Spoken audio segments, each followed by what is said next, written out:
orang-orang penting, kembali di Ngobrol Penting dan bersama Bang Pablo. Hari ini Bang, kita mau membahas soal Riang Prasetya, si Pak RT heboh, yang lagi diperkarakan oleh Kamarudin Simanjuntak. Katanya dicurigai Riang Prasetya tuh memperdagangkan 120 ruko untuk dibikin namanya Chinatown. Gitu.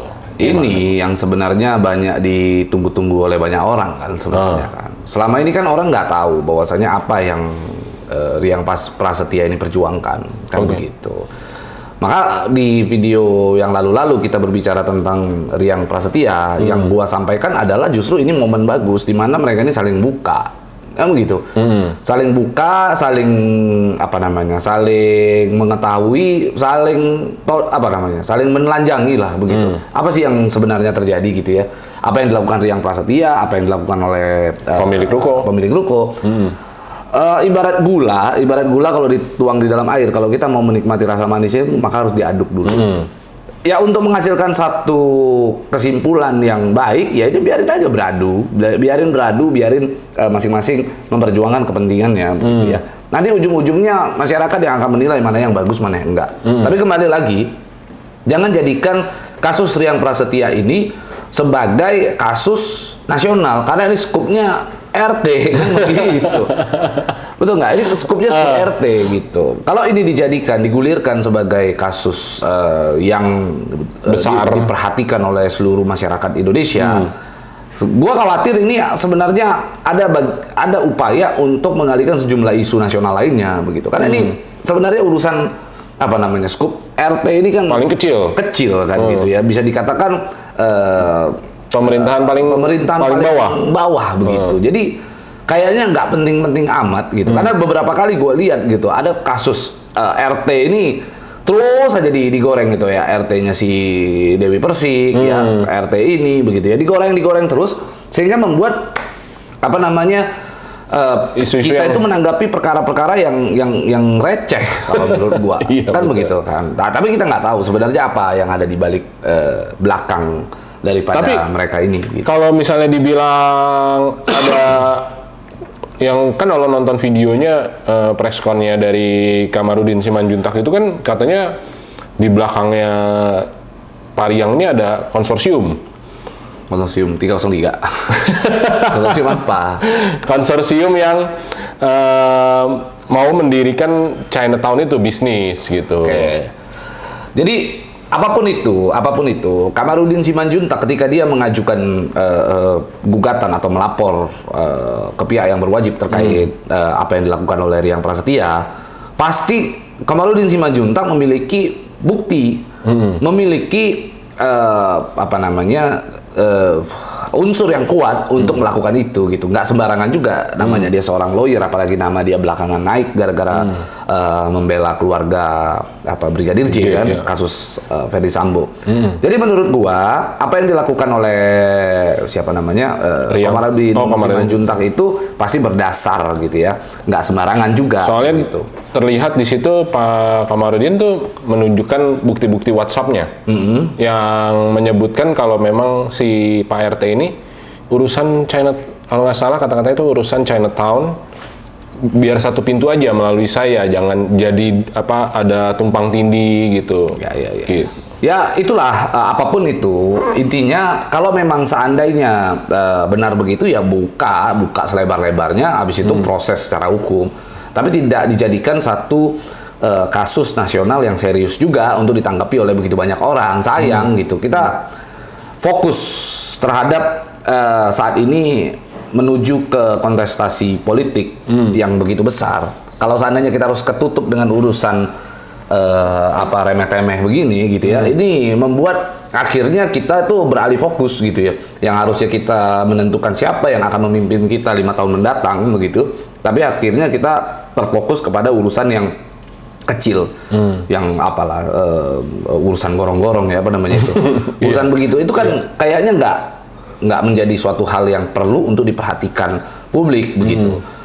Kalau kita bicara kenapa ini bisa viral sebegitu besar ya karena memang posisinya ada di ibu kota dan memang kondisinya saat ini diviralkan oleh orang-orang yang memiliki followers yang besar. Itu aja kan sebenarnya poinnya.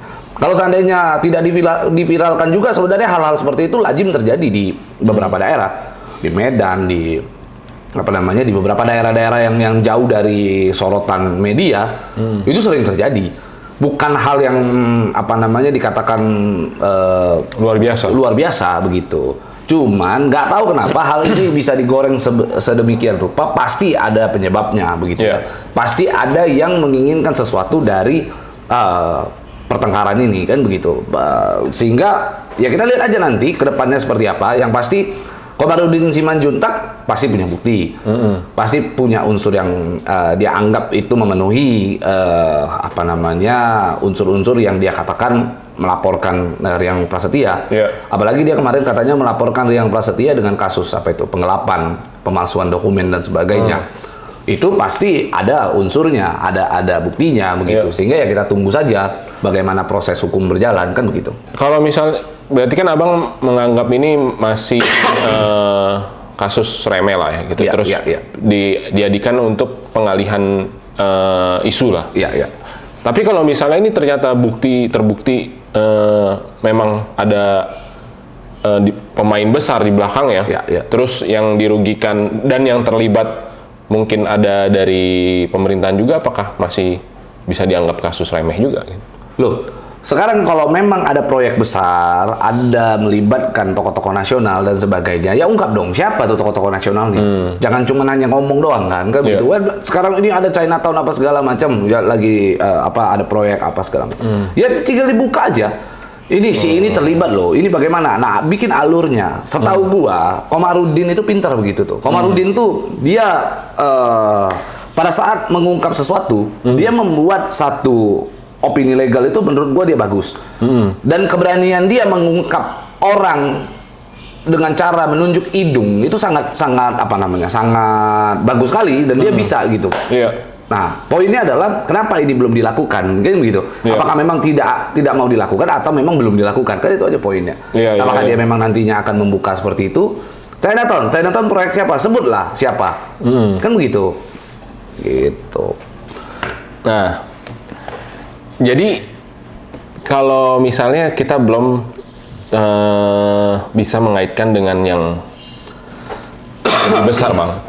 Yang seperti gubernur Jakarta atau apapun. Tapi di sini terlihat dari WhatsApp yang disampaikan, screenshot WhatsApp-nya itu adalah percakapan antara Riang Prasetya selaku ketua RT dengan Bapak Johnson Krisman yang menjadi ketua RW di Kelurahan Pluit dan sekaligus menjadi Yayasan Rumah Kebangsaan Bersaudara. Nah, disitulah terlihat chattingnya nih. Kalau memang ada pembahasan soal konsorsium dan Chinatown itu gitu, dan si Pak RT Riang Prasetya tuh minta melalui dia aja gitu, jadi nggak tumpang tindih. Berarti memang ada pemain besar kali di belakangnya. Loh, kalau cuma hanya minta satu pintu, ya itu kan tidak bermaksud, belum tentu itu sebagai maksud daripada ingin menguasai. Tetapi kadang-kadang ada tujuan, kayak misalnya gue melakukan sesuatu nih, ya pengennya melalui gue aja. Kenapa? Karena gue punya pemikiran supaya konsepnya itu seperti apa begitu, yang memang tidak konsepnya itu tidak ngaclok-ngaclok, biar semuanya satu, jalannya juga bareng gitu. Ya intinya apapun itu gitu ya, Komarudin cobalah menjelaskan tentang poin per poin ya. Kalau yang dia maksud dengan minta satu pintu itu unsur pidananya di mana? Komarudin kan bisa begitu. Dia melaporkan, tunjukkan semua bukti-buktinya, surat RT, surat-surat yang dia tembuskan kemanapun itu maksudnya apa? Itu kan sebenarnya tugasnya si Komarudin untuk menjelaskan itu, gitu. Tapi kalau Komarudin Simanjuntak tidak melakukan itu, ya akhirnya melempem, orang juga nggak akan yang terlalu peduli amat dengan perkara tersebut kan gitu. Iya. Saat ditanya ke Pak Komarudinnya pun perusahaan mana nih yang punya wacana untuk menjadikan sebutkan harusnya kan? Masih belum bisa menyebutkan untuk saat ini. Ya harusnya disebutkan, biar tahu gitu. Itu sebagai bentuk antisipasi bahwa ada perusahaan-perusahaan yang ingin menguasai tempat itu dengan membangun Chinatown dan sebagainya begitu. Ini ciri untuk menghindari adanya oligarki di wilayah kecil kan begitu kan, menurut gua RT itu kan wilayah kecil kan. Nah, jangan sampai itu terjadi sehingga Komarudin harusnya bisa lakukan itulah, membuat satu opini, membuat satu struktur hukumnya, tunjukkan kepada media gitu, karena gue juga orang hukum, pasti gue tahu lah ya, untuk memenuhi itu ya harus dipaparkan. Nah, pemaparan Komarudin menurut gue untuk perkara tersebut tidak secanggih Komarudin yang pada saat dia memaparkan tentang kasus perkara Brigadir J begitu. Kenapa bisa begitu? Ya itu kita apa karena nggak cukup bukti, atau memang isu ini juga cuma dibuat-buat, isu Chinatown ini? Yang tahu itu hanya Komarudin dengan Tuhan Yang Maha Esa. Sama Riang juga. sama si orang-orang yang memberikan kuasa kepada Komarudin kan begitu. Jadi intinya kalau memang mau dibuka ya buka selebar-lebarnya, paparkan aja, perusahaan A nih mau menguasai, mau bikin ini. Kenapa bisa begitu? Karena adanya begini, jelaskan. Nah, kami menduga itu karena ada dasarnya apa? Itu kan harus disebutkan, harus diungkapkan.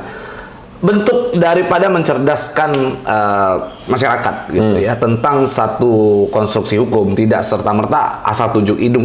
Gua duga lu lakukan ini kan, tapi kan harus ada buktinya, harus ada dasarnya. Kenapa sih bisa begitu? Gitu. Itu bentuk daripada edukasi loh. Kewajiban seorang pengacara adalah mengedukasi tentang perkara yang dia tangani kepada halayak ramai. Itu poinnya juga. Nah, kalau dengan yang ditunjukkan oleh Pak Komarudin sekarang ini, Abang melihatnya apakah ini benar-benar ada, atau ini hanya untuk menjatuhkan Pak Riang setelah mengikuti perkembangannya? Segala opini sebenarnya bisa segala asumsi terhadap perkara tersebut bisa ada kemungkinan begitu ya. Bisa jadi ini cuman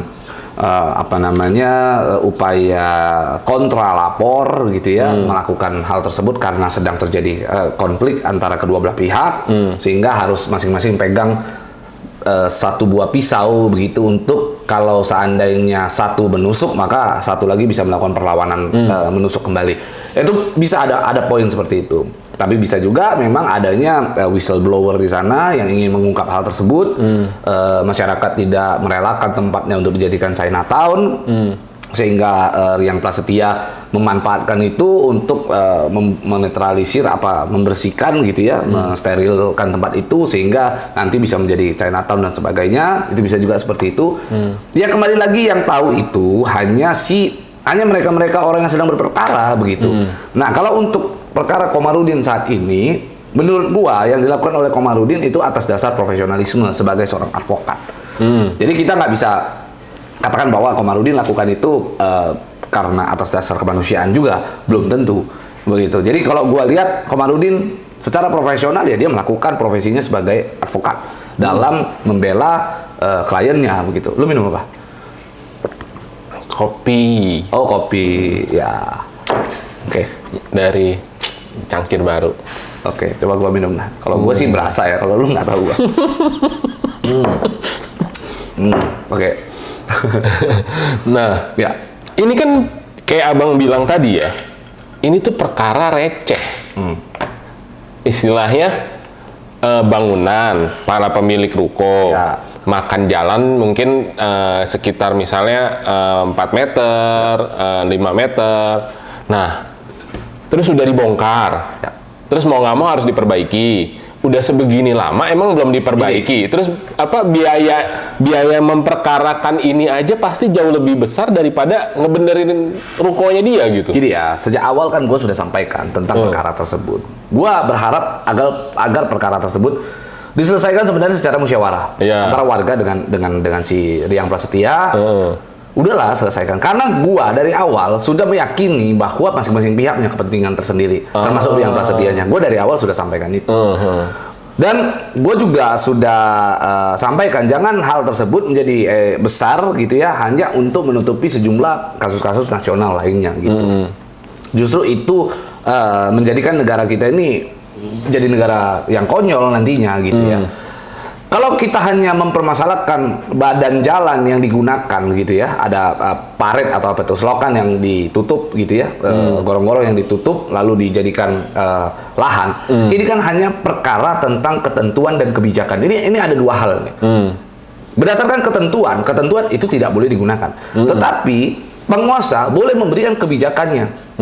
Kan begitu. Contoh hal kecil. Kita katakan Tanah Abang. Badan jalan tidak boleh dilakukan atau berdasarkan undang-undang, berdasarkan peraturan yang berlaku, badan jalan tidak boleh digunakan sebagai tempat berdagang kaki lima. Itu kan poinnya. Tapi kenapa sekarang ada sepanjang jalan itu? Karena adanya kebijakan. Kan begitu. Sehingga tidak menjadi satu hal yang saklek, maka ini harus dilakukan. Nah, itu poinnya tuh. Pembongkaran harus tetap dilakukan. Nggak menjadi hal yang saklek begitu. Masalah kedua belah pihak ada yang keberatan atas kebijakan itu, maka komplainnya kembali lagi ke pihak yang berwenang. Siapa? Ya gubernur, wali kota. Nah, itu poinnya. Nah, sekarang kalau semua ujuk-ujuk hanya memviralkan tapi tidak menghasilkan solusi, ini kan ujung-ujungnya Riang Prasetya dengan pihak warga ini kita lihat seperti infotainment kan? Betul nggak? Ada artis A dengan artis B saling lapor. Karena viralnya mereka dikenal orang, akhirnya saling lapor. Terus apa poinnya? Nggak ada. Apa yang membuat cerdas orang? Nggak ada juga. Apa orang tuh hanya dipancing rasa keponya terhadap kasus tersebut. Ayo, siapa yang menang? Ayo, siapa yang menang? Nah, itu aja poinnya. Tapi nggak menjadi satu bentuk kesimpulan gitu. Kesimpulan yang mana kesimpulan tersebut bisa dijadikan pembelajaran bagi masyarakat. Kan nggak ada. Terus mau dilanjutkan perkara tersebut? Kan konyol gitu loh. Mau dilanjutkan media terus menyoroti tempat itu? Ya medianya juga konyol. Berarti kita konyol juga dong. Loh, kita membahas ini jujur aja untuk mencerdaskan orang-orang bahwa kalian di masyarakat nggak usah lagi ditonton itu. Karena kalian tonton, ratingnya naik, media akan terus cari itu. Ini kan polanya media nih. Rating naik, dia akan cari. Rating naik, dia akan cari. Kita lakukan ini, jujur aja, kita bahas tentang Riang Prasetya karena kita tahu ratingnya lagi bagus. Tapi sambil kita mencerdaskan orang. Iya kan? Gitu. Setidaknya kita bisa membuat satu pembicaraan tentang Riang Prasetya yang mana dari kalimat kita jadikan clickbait di YouTube sehingga orang nonton, viewersnya nambah. Itu poinnya. Gitu. Oke. Ya, mudah-mudahan kalau gua sih terbukti di belakangnya ada memang 120 ruko yang mau diperdagangkan, ada Chinatown, ada konsorsium besar. Jadi nggak sia-sia kita ngomongin beginian, memang ini kasusnya besar gitu. Itu doa lu. Itu doa juga.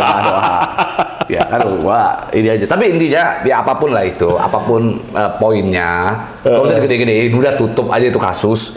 Maksudnya mereka bisa proses tetap kasus ini berjalan, tetapi media stop untuk meliput perkara itu. Karena menurut gua itu hanya perkara receh. Dan sangat disayangkan seorang Komarudin Simanjuntak menangani perkara receh seperti itu. Itu aja poin. Duitnya gede kali Bang. Duitnya gede. Ya, nggak tahu. Kalau duitnya gede ya nggak pusing lah mau kasus gede, kasus kecil. Iya juga sih ya. Iya juga. Abang kalau jadi pengacara waktu dulu? Iya, pernah. Dulu gua kemarin pernah nanganin ini perceraian biasa doang gitu. Gua tanganin tuh. Cuma gua cerai itu. Dibayar juga cukup besar. Jadi gua ambil. Iyalah. Anak gua masih butuh susu coy. Iya. Oke, orang-orang penting, terima kasih sudah menyaksikan Ngobrol Penting hari ini. Mudah-mudahan kasusnya berarti untuk kita bahas lebih lanjut. Yes. Terima kasih Bang Pablo. Sampai jumpa di Ngobrol Penting selanjutnya.